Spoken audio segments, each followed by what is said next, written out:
Hey, it's time for the Twice Removed podcast with Linda and Gina, where we talk about all things genealogy, including making connections with long-lost relatives while snooping in on our ancestors. Hey, it's good to know where you come from. Welcome to the first episode of Twice Removed with Linda, that's me, and Gina. That's me. Yeah, where we talk about family connections from the past and the present through genealogy research. Since this is our first show, let's talk about how we both became interested in the topic. You go first, Gina. I love this topic. You know what? I just have always been fascinated, especially on my Italian side of the family, my mom's mother's side. And it just kind of stopped at Italy. And, you always get told all the stories how, they went out to pick figs and they found gold coins and this, that, and the other. And we had the story that my great-great-grandfather, they're from Palermo, Italy, and he killed a mob boss. The mob boss killed him. And then the two brothers, Anthony and Luigi, killed the mob boss. And so then they ran, got on the boat and came over to America. And I guess his mother came over with 4 pizza pans because, when you're on the run from the mob, you got to bring your pizza trays. But that's all you care about. Yeah, that, you know what? We still use them to this day. You still have them? How old are they? My mom says like about 100 years or so, but who knows if they came, they could have come from, Sears and Roebuck, but for all intents purposes, they came from Italy. And like I said, when you flee, you take your pots and pans, Of course. And that could have been their gold back there in Palermo during that time. Who knows? Maybe that was, their costly thing. It probably was, because a lot of people didn't come over with a lot of money in their pocket. You could tell about that from the immigration and the ship logs and stuff. They had like $5.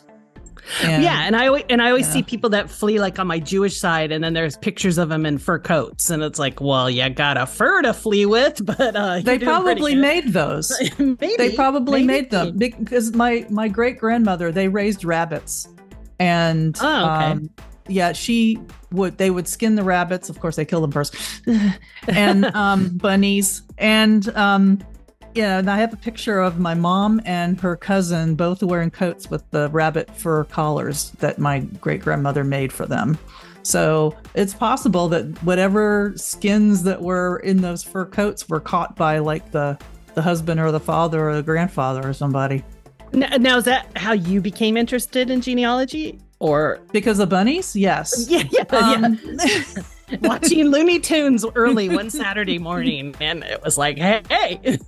No, it's just always been drilled into my head by my mom, because she came over from Germany in the early 50s and, went through the whole World War II thing and whatever. And she always drilled it into my head. It's like, okay, these were, the people. You were named after my grandmother, my middle name. And, that she was married to this guy, and he's the one who came over in 1907. And through him, everybody else came over. And my mom was one of the ones that came over, 2 generations later. Was she the record keeper of the family? She knew what she knew. And she told me, and she didn't write any of it down, but one day we did write it down, like about 30 something years ago. We wrote down everybody that she could think of. So that was good. That's awesome. Yeah. And then when she passed away in 2018, her sister was still alive, and I would get on the phone with her, call her in Germany every week, and just go over everything that I had. And then she would tell me the other half of the story. So that's how we did that. That's wonderful to be able to do that. Yeah. And I'm really glad I did, because that was like some information that I didn't really know. And, my mom also, to become a United States citizen, she, I guess, had to get birth certificates and everything from her family to prove where she was from. And also I have all of these weird, they're copies, but they're like negatives on paper. I don't know. I think maybe that certificate that you had up on your screen before we went it kind of looked like that, where it's like in reverse. Yeah. And they pulled it off of the the town registry and whatever. And so she had all of that stuff, and I was just looking at some of it a couple of weeks ago. I'm like, oh wow, there's the name that I found when I was searching. And so, and then my dad's side, he was he passed away when I was 5, so I didn't have any conversations with him about any of this. And all I knew was my grandfather, who I had met, and my grandmother, who had passed away like in the 30s. So I didn't know anything beyond that really about them. And that's what I started discovering last year and this year. And I'm in contact with a second cousin in Norway. Thankfully, he speaks and writes English. And that's amazing. That's great. We've been swapping pictures back and forth because I have a photo album without captions. No, that's great. My dad's side, my great grandmother took a meticulous record. I mean, she just has this thing. We didn't find it till, of course, after she passed away, but she had everybody from the beginning. I mean, we traced back on her side of the family, her mom's side, back to England for the 1500s.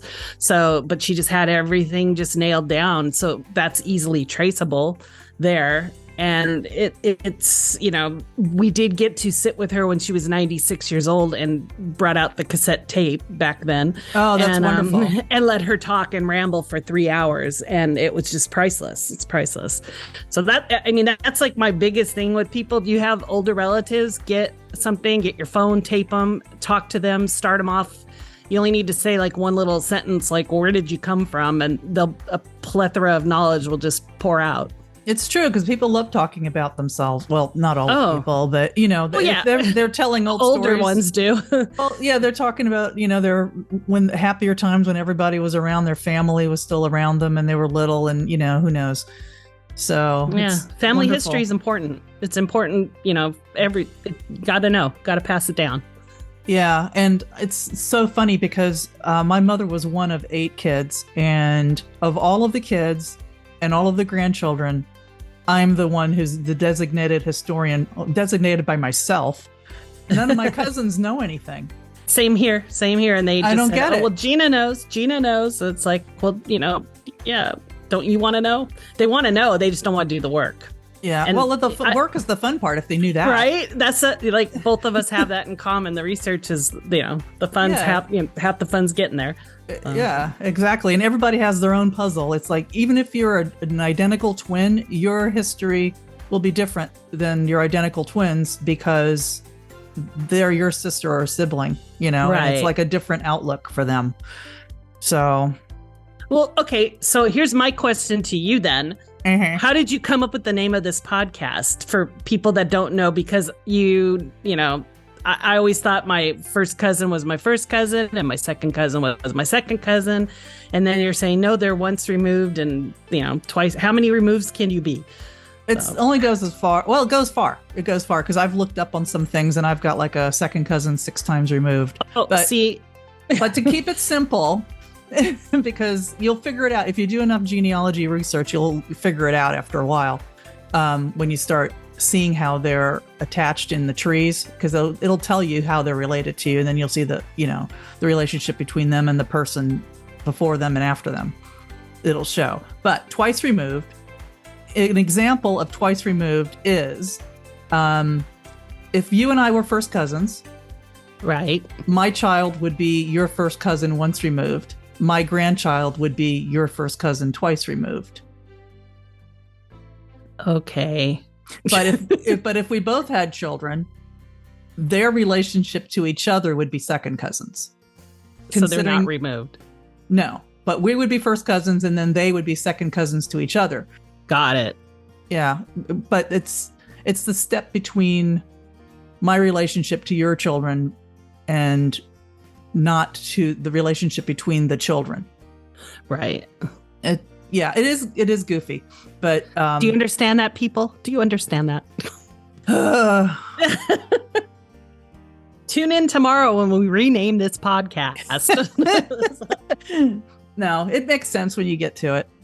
Yeah, it does. Like one of the closest cousins I had when I was growing up on Long Island, since my mother and father were both from different countries, and all of my first cousins who are on my mother's side lived in Germany, my closest cousin was a second cousin twice removed. Okay. Because the way people came over, you would all stay in your little groups, like the Germans would come over and there'd be like the little German group on Long Island, and everybody was kind of like bringing each other over from the old country, for like the last 100 years or so.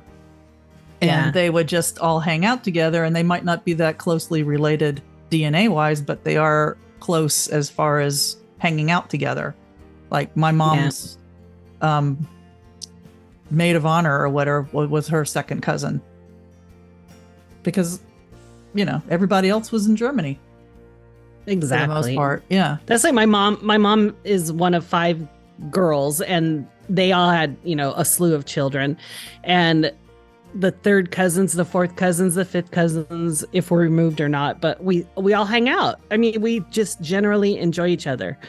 And it's great. We have family reunions and stuff like that, and birthdays and this, that, and the other. And it's wonderful. That's what I think genealogy is fun. We found a new cousin. I mean, you find new things and stuff like that. But let me ask you this then. To get started, what's the best way to like build your family tree? What do you suggest? Well, if you really just don't know if this is for you or not, and you don't want to make a huge investment, first thing you do is just go over to familysearch.org, and it's the free sign up. It's free, and you can get rolling on there and just start putting all the people in and go from there. And can I say we'll have all these links on the page or something? Oh yeah. Everything is back on the twiceremoved.net website. There you go, people. Yeah. So that's what I would do. That's what I did. And I kind of abandoned that tree and moved over to Ancestry, because I just like the way that it flows. And also that's where I did the DNA test. And you can hook everybody in. It's like once you find them, you can, if you already know who they are, that's great. And then if they do their test, then you can link them to your tree automatically from there. And that was exciting to do your test, and everybody should do it. Just it's so fascinating to see who comes up, as a match and stuff, to me anyways. Surprises, of course, maybe not so nice surprises for some, but hey, they didn't do anything wrong. They just were the product of that, and they're your family. Yeah, exactly. Which one did you use first? I used Ancestry first, and then I used My Heritage second. Same. I think, is that what? Yeah, okay. That's what we did. And I like the results better from Ancestry. So, and they're ever changing and stuff. So I haven't received any updates yet since I did mine back in October. They said that they update you and it changes your percentages sometimes. Yeah, I get it all the time. And it basically, it just turns out I'm half my mom and half my dad. It just doesn't really ever change from that. It fluctuates. I might be a little more Italian this week instead of Jewish on my mom's side. And then the next week I'm more Jewish than Italian. But I wonder if it's because you have more cousins that are doing it. Because, that was one of the disappointments and also surprises, but not really. When I did my Ancestry test, my closest DNA relative is my grandfather's nephew. Oh, wow. Yeah, my mom's first cousin. One of the American ones. And that's just it. It's one of the American ones. And then the rest of them in the top 6 or so are Germans that I know, that I grew up with, who are second cousins. And then after that, I was like, who are these people? And they're all Norwegian. And because I didn't know any of them, because that was my dad's mother's side. She died in like 1935 or something like that. So I didn't know she had siblings. I didn't know anything. And wow. Yeah. So I have a second cousin who's really close in DNA numbers, but I'd never heard of her before. But I was able to track her and like, oh, yep, there it is. We have the same second great grandmother. And, And like I saw some other cousins that I knew from New York who were Norwegian, but they were further down because I think the one person was my father's first cousin. And then I knew her and she was like my mother's age. So, I always called her aunt. Wow. Yeah. But first of all, like the Germans, it's not a real big deal for them. I don't know what it is. They have this big privacy thing there too, where they don't like to have any documents or anything available to people for a really, really long time. So it makes it harder. Good thing I know who the people who are alive are, for the most part, the immediate family and cousins and whatever. But if I wanted to research a first cousin, I would never be able to find them, or an uncle, I'd never be able to find them really. But anybody like grandparents and older, I can find. That's great. So the DNA did help. Yeah. Yeah. The Norwegians, I mean, they must give these tests away with a tank of gas, because I've got like 6,000 Norwegian cousins and like, oh my God. German. Yeah. From Ancestry? Yeah. Of course, they're all like, fourth, fifth, sixth, whatever, in fragments. But I found Ancestry easier to use because it'd say like, oh, your mother's side cousin or your father's side cousin, but it didn't on my Heritage unless I didn't have it set right. But it was just like, here's your cousin. You kind of had to try to guess. Yeah. Yeah. Well, that's my only thing with that. But and it goes farther back than the most recent 200, 300 years. Yeah. But that's going back even further than that. It's like I took my results from Ancestry, downloaded them, did not delete them, downloaded them. So I had a copy, and uploaded it to GED Match over the last couple of weeks. And they were showing me matches or historic DNA from I think they call it archaic DNA. And I had some like from the Bronze Age, and I had some that went back way back in Germany to this little tiny town. And I thought it was a misspelling of a town that was close to my mother's hometown, but it wasn't. It was like a different town altogether, way in northern Germany. Oh my God, that's amazing. Yeah. And I was able to verify it with an ancestor that I had found like the week before. That's why it caught my eye. I was like, oh, well, there they are. My research is correct. They're in that town. Cool. Well, they were in that town. So that was kind of cool. And my ancestry results, I was really surprised by them too. I didn't expect 50% German because my mom always said that we had French too because of her grandmother's maiden name. But we could never say who came over from France. It's just because they're on the border. And I think it's just gone back Germany, France, Germany, France, Germany, France forever.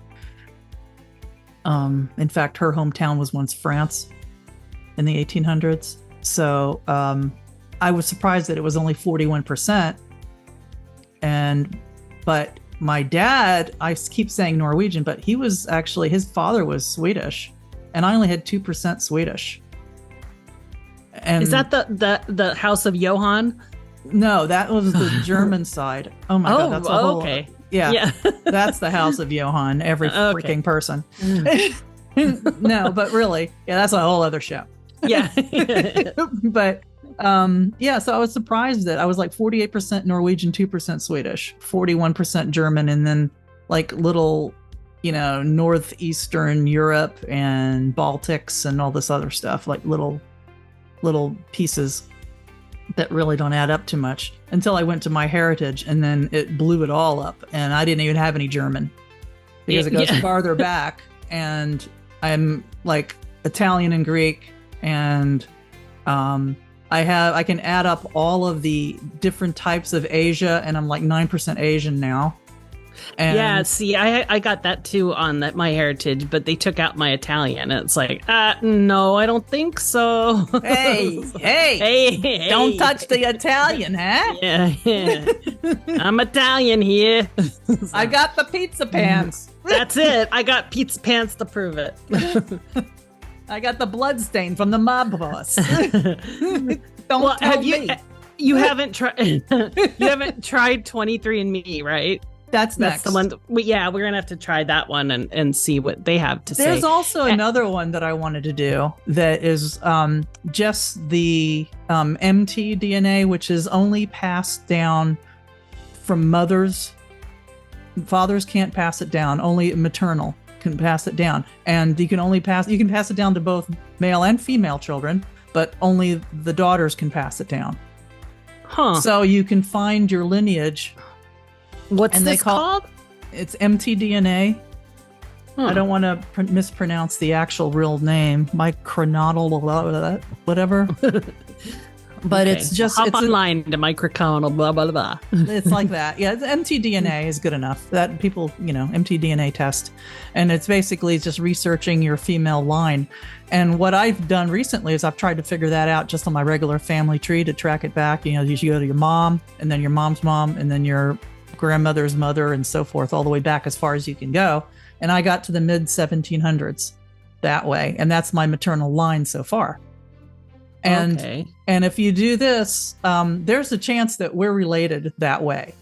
There's a lot of people who can be related that way from way back because it always stays. It's like something that's passed down, just like the Y-DNA test for men, where you can find the male line.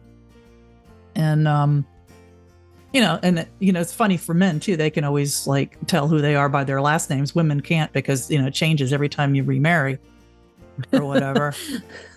Okay, Liz Taylor. How many times are you getting married here? Until recently, like a lot of people don't do that anymore. And people, you know what? These tests go on sale all the time. So don't go paying full price for them. Just wait till your favorite holiday and get them cheaper. And do it. You guys will be amazed, and come on this show and talk about it with us and have fun. I mean, this is the greatest thing ever, and it's not terribly expensive. I mean, you could go to research DNA detectives and stuff, and they'll probably charge you, but there's too many ways and Linda's explaining them all to you because she's done them, that you guys can do this, and it's awesome. And I'm excited again. And major holidays are all of the regular holidays you'd expect, right? Like the December holidays. Yeah, and St. Patrick's Day. Which makes no sense to me, really, except for the influx of Irish people. I don't know. Is that why? I don't know, but they should do it for San Giuseppe Day, because that's only 2 days later. Oktoberfest. March 19th. Oktoberfest. Oktoberfest. It's a month. You have a month. That's why they don't do it. That's it. That's why they won't do it. It's too long. Ugh. That's ridiculous. But the Mother's and Father's Day ones, that's like, it's kind of hilarious in a way, because like, hey, let's prove your paternity. Happy Father's Day. Here's a wonderful gift for you. Did you ever send that test in? Yeah. So going further, what are we going to do? I know we kind of have to probably wrap up soon, but what do we do going further? What are your plans for this? Because I'm excited. Well, we have once you get researching, you'll see that certain things pop up and you're like, how do I handle that? Oh, wow, I didn't realize that was messing me up. There's my brick wall right there. Okay, how do I get around it? Some things like that. There's special tools and websites and ways to figure out how somebody's related to you, like I was trying to explain earlier.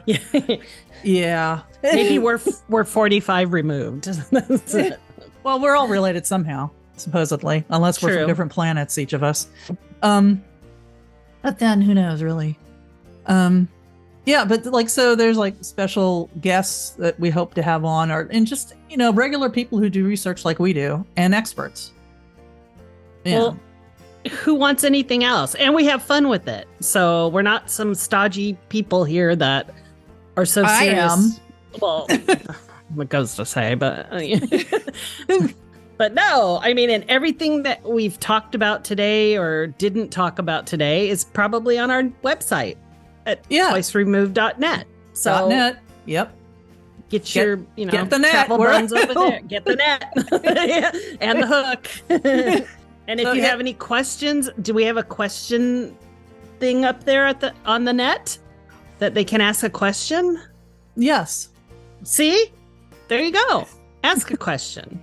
Ask a question. Ask Linda for her blueberry scone recipe. That's what you got to ask. Blueberry pie. And there.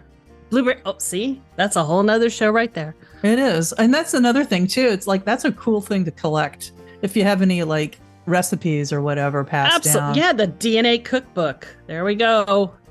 I don't think that's what they mean by that. Hey, you know what?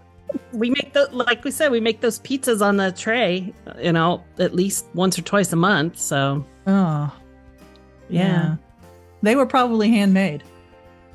I don't know. They're black as night from all the gunk that has collected. And God forbid if you try to scrub them clean, my mom will have your head. No. Yeah, that's where all the flavor is. Of course it is. They were probably made by somebody who was a metal worker. Yeah. Seriously, or from Sears and Roebuck.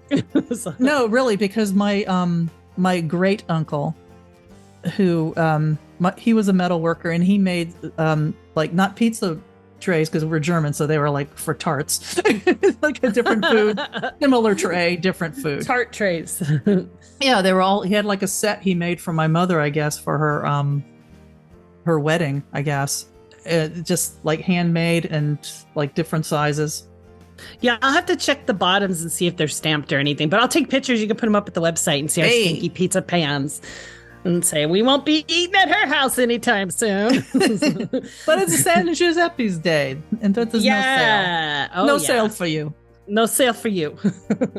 Yeah. No. I guess we can wrap for now.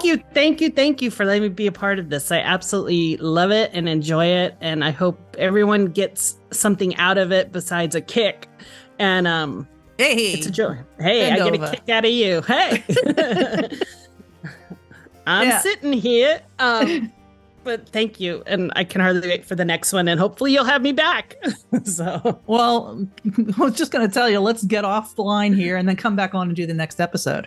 Oh, okay. I get to come back. All right. Yay. Sounds good. Thanks, everyone. Until next time.